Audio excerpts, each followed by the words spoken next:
আল্লাহর শাসক বিধানের আলোকে পরিচালিত হবে, এইটা মুমিন হিসাবে পরিচালনা করা এটা আমাদের দায়িত্ব। আর এই দায়িত্বের জন্য আমাদেরকে শ্রেষ্ঠত্বের মর্যাদা রব্বুল আলামিন দিয়েছেন। সম্মানিত মা এবং বোনেরা, বাংলাদেশ জামাত ইসলামী এদেশে কোরআনের একটা সমাজ প্রতিষ্ঠা করতে চায়, কোরআনের শাসন প্রতিষ্ঠা করতে চায়। কোরআনের শাসন প্রতিষ্ঠা করার জন্য রব্বুল আলামিন বলেছেন, ওয়াতাসিমু বিহাবলিল্লাহি জামিআ ওয়া লা তাফাররাকু, তোমরা সকলে মিলেমিশে ঐক্যবদ্ধভাবে আল্লাহর এই জমিনে আল্লাহর দ্বীন কায়েমের চেষ্টা করো। জামাত ইসলামী সেই দ্বীন কায়েমের একটা সংগঠন, কোরআনের সমাজ বিনির্মাণের একটা সংগঠন। অতএব আমরা কোরআনের সমাজ বিনির্মাণের যেহেতু জামাত ইসলামী একটা ইসলামী সংগঠন, এই সংগঠনের সাথে সম্পৃক্ত হয়ে কাজ করে আগামী দিনে এই দেশটা যাতে করে কোরআনের দেশ হয়, ইসলামের দেশ হয়, কোরআনের শাসন হয়, সেই ক্ষেত্রে আমাদের প্রত্যেকের অবস্থান থেকে প্রত্যেকে ভূমিকা পালন করতে হবে। আগামী নির্বাচনে ইসলামী শক্তিকে বিজয় করার জন্য, দাঁড়ির পাল্লা প্রতীককে বিজয় করার জন্য এই আসনের সংসদ সদস্য প্রার্থী, জামাত মনোনীত সংসদ সদস্য প্রার্থী অ্যাডভোকেট আতিকুর রহমানকে এই আসনে বিজয় করার মধ্য দিয়ে আমরা এই সমাজে এদেশে একটি কোরআনী সমাজ প্রতিষ্ঠা করতে চাই।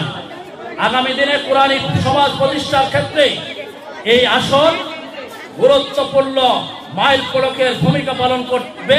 এই ক্ষেত্রে মা এবং বোনেরা, আপনারা আপনাদের প্রত্যেকের অবস্থান থেকে আপনাদের পাড়া প্রতিবেশী, আপনাদের এলাকার প্রত্যেকটা মানুষ, প্রত্যেকটা ব্যক্তি, প্রত্যেকটা জনপদের কাছে আপনাদেরকে যেতে হবে। তাদেরকে আগামী দিনে ইসলামী সমাজ প্রতিষ্ঠার জন্য 54 বছর যে দেশটা আমরা দেখেছি, অত্যাচার, অনাচার, অরাজকতা, দুর্নীতি, পাঁচবার দুর্নীতিতে এই দেশটা চ্যাম্পিয়ন হয়েছিল। এই দুর্নীতি, অত্যাচার, অনাচারকে রুখে দেওয়ার জন্য আজকে 54 বছর পরে মানুষ ঐক্যবদ্ধ হয়েছে। মানুষের মধ্যে সে আবেগ অনুভূতি কাজ করছে। মানুষ আগামী দিনে ইসলামী সমাজ বিনির্মাণ করতে চায়।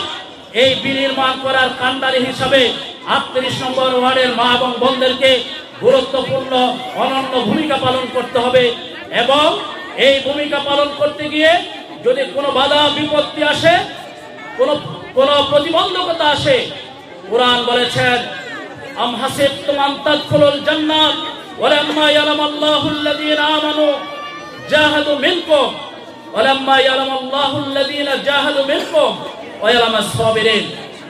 তোমরা মনে করেছো আমি তোমাদেরকে এমনিতেই জান্নাতে প্রবেশ করাবো, অথচ আমি এখনো দেখে নেই তোমাদের মধ্যে কারা জিহাদ ফি সাবিলিল্লাহ, আল্লাহর দ্বীন প্রতিষ্ঠার জন্য কাজ করেছে, কোরআনের শাসন প্রতিষ্ঠার জন্য কাজ করেছে।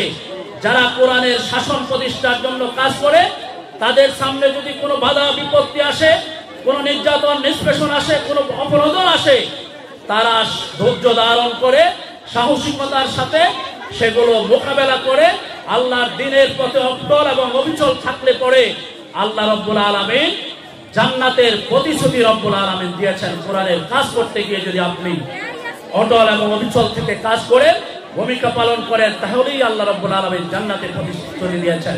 অতএব আমরা আগামী দিনে কোরআনের সমাজ বিনির্মাণের জন্য প্রত্যেকের অবস্থান থেকে ভূমিকা পালন করব।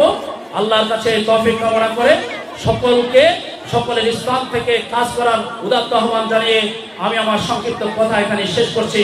ওমা তৌফিক ইল্লা বিল্লাহ। আসসালামু আলাইকুম ওয়া রাহমাতুল্লাহ।